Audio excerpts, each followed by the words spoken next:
دھیرے دھیرے سب کچھ ٹھیک ہو جائے گا.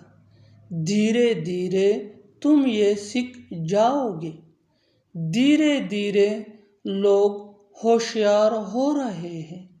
دھیرے دھیرے میرا سر درد کم ہو رہا ہے.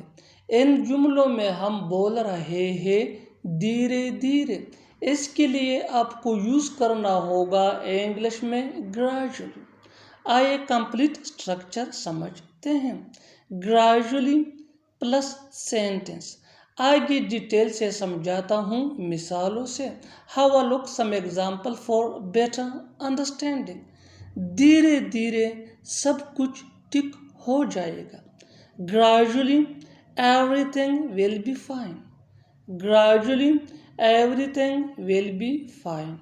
دھیرے دھیرے تم یہ سیکھ جاؤ گے. Gradually you will learn this.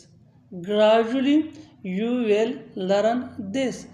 دھیرے دھیرے لوگ ہوشیار ہو رہے ہیں. Gradually people are becoming aware. Gradually people are becoming aware. دھیرے دھیرے میرا سر درد کم ہو رہا ہے.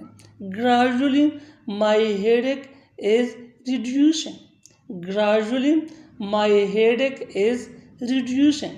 اور آخر میں یہ سینٹنس آپ کے لیے کنورسیشن میں اس کا جواب ضرور. Learn and use this structure in your everyday conversation so that you gain influence. دھیرے دھیرے تم گاڑی چلانا سیکھ جاؤ گے. دھیرے دھیرے تم گاڑی چلانا سیکھ جاؤ گے. Subscribe English page for more advance English sentence structure. Thanks.